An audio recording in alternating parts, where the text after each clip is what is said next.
Welcome to the new session. आज हम लोग पढ़ेंगे ट्रांजिस्टर्स के बारे में। तो ट्रांजिस्टर एक काफ़ी अच्छा टॉपिक है। थोड़ा ज़्यादा से ज़्यादा इन्फॉर्मेशन में छोटे से छोटी लेंथ की सेशन रखेंगे हम लोग। तो भाई सामने जो देख पा रहे हो ये दोनों हमारे ट्रांजिस्टर्स हैं, ठीक है। दोनों सेम ट्रांजिस्टर नहीं है। इसको पीएनपी ट्रांजिस्टर बोलते हैं, इसको एनपीएन ट्रांजिस्टर बोलते हैं। इसके बारे में अभी देखते हैं। मैं बेसिक चीज़ बता देता हूँ। इसके अंदर 3 टर्मिनल्स होते हैं। तो किसी भी कंपोनेंट के अंदर अगर आपको 3 लेग्स मिले, समझ जाना कि ट्रांजिस्टर हो सकता है, ठीक है। ये भी है तो वो ट्रांजिस्टर हो सकता है। नाउ अब इसके बारे में थोड़ा डिटेल से देखते हैं। तो भाई सबसे पहले इसका सिंबल देखो क्या होता है। सिंबल कैसे होता है, एक आपको ऐसे प्लेट बनानी है, यहाँ पे एक ऐसे प्लेट और यहाँ पे एक ऐसे प्लेट और इसको सर्कल कर देना है। ये सिंबल होता है ट्रांजिस्टर का, ठीक है। अब ट्रांजिस्टर क्या होता है बेसिकली, इसके अंदर ना 3 लेग्स होते हैं। 3 लेग कौन कौन से होते हैं? पहला लेग होता है एमीटर का, ठीक है। दूसरा लेग होता है कलेक्टर का और तीसरा लेग होता है बेस का।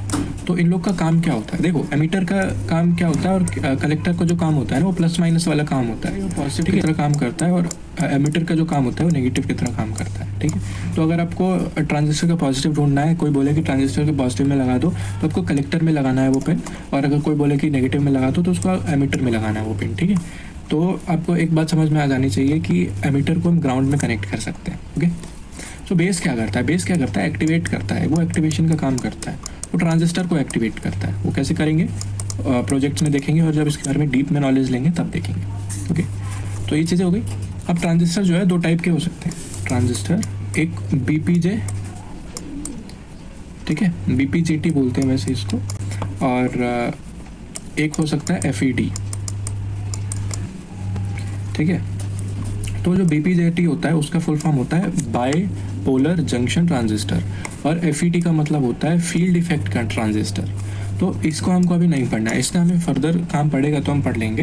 अभी इसका काम नहीं, हमको इसको नहीं पढ़ेंगे, इसको पढ़ेंगे बीपीजेटी क्या होता है। तो बीपीजेटी क्या होता है, उसका मतलब होता है बाईपोलर, बीपी मतलब बाईपोलर जंक्शन ट्रांजिस्टर, ठीक है। बाईपोलर मतलब क्या है? बाई मतलब कि 2, यानी कि 2 पोल्स होंगे उसके, ठीक है। अब इसके अंदर ना 2 टाइप्स और आ जाते हैं। एक आता है पीएनपी और एक आता है एनपीएन। तो जो पीएनपी होता है उसके अंदर क्या होता है, नाम से पता चल रहा होगा, एक तरफ पी फिर बीच में एन और एक तरफ पी लगा होता है। और जो एनपीएन होता है ना उसके अंदर दोनों तरफ एन और बीच में पी लगा हुआ होता है, ठीक है। ये इसकी जो है कॉन्फ़िगरेशंस होती है।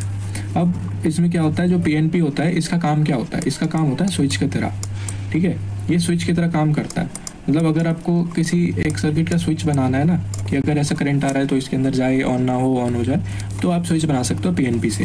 और अगर आपको एम्पलीफाई करना है, एम्पलीफाई मतलब क्या होता है, जैसे मान लो आपको एलईडी की ब्राइटनेस बढ़ानी है, कम करनी है, तो आप एनपीएन का यूज़ कर सकते हो। एम्पलीफाई मतलब सिग्नल को बढ़ाना या कम करना, ठीक है। जैसे मैंने बताया था ना, एक सिग्नल आ रहा है ऐसा ऐसा, ये साइनोसाइडल सिग्नल है, और मेरे को इसको एम्पलीफाई करके इसकी एम्पलीट्यूड बढ़ा देनी है, तो एम्पलीफायर का मैं यूज़ कर सकता हूँ इसके लिए, ठीक है, ओके। तो एनपीएन और पीएनपी का पता चल गया होगा क्या है। अब इसके अंदर ना 3 कॉन्फ़िगरेशंस और होती है। 3 कॉन्फ़िगरेशन कौन सी होती है? सबसे पहले एक चीज़ मैं आपको बता देता हूँ। देखो कि जो पीएनपी होता है उसका लोगो देखो कैसा होता है। पीएनपी के अंदर ना देखो, मैं दिखाई देता हूँ, ये ट्रांजिस्टर का लोगो है, ये लेट कर लो एमीटर है और ये कलेक्टर है। तो पीएनपी के अंदर एमीटर के अंदर करंट आता है, यानी कि बेस में करंट जाता है, ठीक है। एमीटर से बेस में करंट जाता है पीएनपी के अंदर। और एनपीएन में क्या होता है, ये बेस है, ये कलेक्टर है, ये एमीटर है। तो जो बेस है ना, उस बेस से करंट एमीटर के लिए जाता है, मतलब बेस से बाहर करंट आता है। और पीएनपी में क्या होता है, एमीटर से बेस में करंट जाता है। ये इन दोनों में डिफरेंस होता है, ठीक है। अब हम आगे बढ़ते हैं। एक कॉमन बेस, ठीक है, सीबी बोलते हैं उसको, एक कॉमन कलेक्टर और एक कॉमन एमीटर। ये 3 टाइप के हम कनेक्शन कर सकते हैं। अब इस कनेक्शन को देखना बहुत ज़्यादा ज़रूरी है, ठीक है, क्योंकि इस कनेक्शन पे बेस पे ही हमारा सारा सर्किट बनेगा अगर हम ट्रांजिस्टर का यूज़ कर रहे हैं तो देखो कैसे होता है इसका कनेक्शन। सबसे पहले हम बात करते हैं कॉमन बेस की। तो कॉमन बेस मतलब आपको समझ में आ रहा है कि बेस कहीं ना कहीं कॉमन रहेगा। अब वो कॉमन कहाँ रहेगा, तो इनपुट सोर्स में और आउटपुट सोर्स में दोनों में बेस कॉमन रहेगा। तो कलेक्टर और एमीटर चेंज हो सकते हैं। तो कैसे होता है, देखो जैसे मान लो ये बेस है, ठीक है, ये बेस है, यहाँ से ये कलेक्टर है और यहाँ से एमीटर है, ठीक है। ये कलेक्टर है और ये एमीटर है। मान लो ये कलेक्टर, ये एमीटर और ये बेस। तो यहाँ से अगर मैं इनपुट आपको प्रोवाइड कर रहा हूँ तो ये कलेक्टर और ये बेस ये इनपुट में जाएंगे, ठीक है। और यहाँ मान लो मेरे को आउटपुट मिल रहा है तो ये बेस और ये एमीटर आउटपुट में जाएंगे। तो देखो कलेक्टर और एमिटर चेंज हो रहा है बट बेस इनपुट और आउटपुट दोनों में सेम है, इसीलिए इसको कॉमन बेस बोला जाता है, ठीक है। और अगर ये वो हुआ पीएनपी हुआ तो एमिटर से बेस में आएगा, और अगर एनपीएन हुआ तो बेस से एमिटर में जाएगा, ठीक है। ये कॉमन बेस वाला था। अब हम बात करते हैं किसकी, कॉमन कलेक्टर की। कॉमन कलेक्टर में वही सारा काम सेम होगा, देखो ना सारा कुछ सेम होगा। जैसे उसके अंदर हमने देखा था कि बेस सेम होता है, कॉमन कलेक्टर में क्या होगा कि सिर्फ कलेक्टर सेम होगा। तो जैसे मान लो ये एमिटर है, ये हमारा कलेक्टर है, ये एमिटर, ये कलेक्टर है, ठीक है, ये कलेक्टर है। तो कलेक्टर अब कॉमन हो जाएगा, तो बेस की कनेक्शन इनपुट आउटपुट में हो जाएगी, मान लो ये इनपुट है, और एमिटर की कनेक्शन ये मान लो आउटपुट है। तो अगर ये आउटपुट है और ये इनपुट है तो ये बेस है, तो बेस और कलेक्टर इनपुट में सेम है और एमिटर और कलेक्टर आउटपुट में सेम है। यानी कि एमिटर और बेस में चेंज हो रहा है, इस बार कलेक्टर एकदम सेम है, एकदम कांस्टेंट है कलेक्टर, और दोनों के अंदर ही प्रेजेंट है, इनपुट में भी और आउटपुट में। ये इस एरो का मतलब क्या है, इस डंडी का मतलब क्या है कि अगर मैं यहाँ से एक आउटपुट दे रहा हूँ, मान लो यहाँ पे एक लोड रेजिस्टेंस लगा है, तो लोड रेजिस्टेंस कलेक्टर से और एमिटर से कनेक्टेड है, और मान लो यहाँ पे मैंने एक साइनोसाइडल फंक्शन का डाल रखा है सिस्टम, तो यहाँ कलेक्टर और जो बेस है ना उसमें भी ये कनेक्टेड है, यानी कि कलेक्टर दोनों में है, इनपुट में भी और आउटपुट में भी। ये सीन होता है इसका। अब जो कॉमन एमिटर होता है उसको भी एक बार देख लेते हैं। कॉमन एमिटर क्या करता है, जैसे हम वो डिस्कस कर रहे थे, जैसे कलेक्टर वाला किया था ना, वैसे एमिटर वाला होता है। ये मान लो एमिटर है और ये मान लो कलेक्टर है हमारे पास, ये कलेक्टर है, ये बेस है, ठीक है। तो अब एमिटर है, वो एमिटर कॉमन रहेगा, है ना। तो मान लो एमिटर कॉमन रहेगा, तो एक बार वो उसको बेस से कनेक्शन मिलेगी, एक बार इसको इससे कनेक्शन मिलेगी, और ये किस में रहेगा, कॉमन में रहेगा। तो ये एक बार आउटपुट में जा रहा है, ये एक बार इनपुट में जा रहा है, तो एक इनपुट में कलेक्टर और एमिटर से काम होगा, आउटपुट में बेस और एमिटर से काम होगा। ऐसे कनेक्शन होते हैं इसके। तो हमने तीनों देख लिए, कौन से, कॉमन कलेक्टर, कॉमन एमिटर और कॉमन बेस। तो कैसे लगा कि वो एनपीएन है, तो उसके ऊपर प्रिंट होगा कि उसमें एन लिखा होगा या फिर उसके ऊपर कोई मार्क बना होगा, ठीक है। तो अभी हमने एनपीएन उठाया, इसके अंदर देखो ये वाला जो पिन है वो कलेक्टर का पिन है, ये वाला पिन बेस का पिन है, और ये वाला पिन एमिटर का पिन है, ठीक है। अब हम सारे वो कनेक्शंस देखते हैं, कॉमन बेस, कॉमन एमिटर और कॉमन कलेक्टर वाले, ठीक है।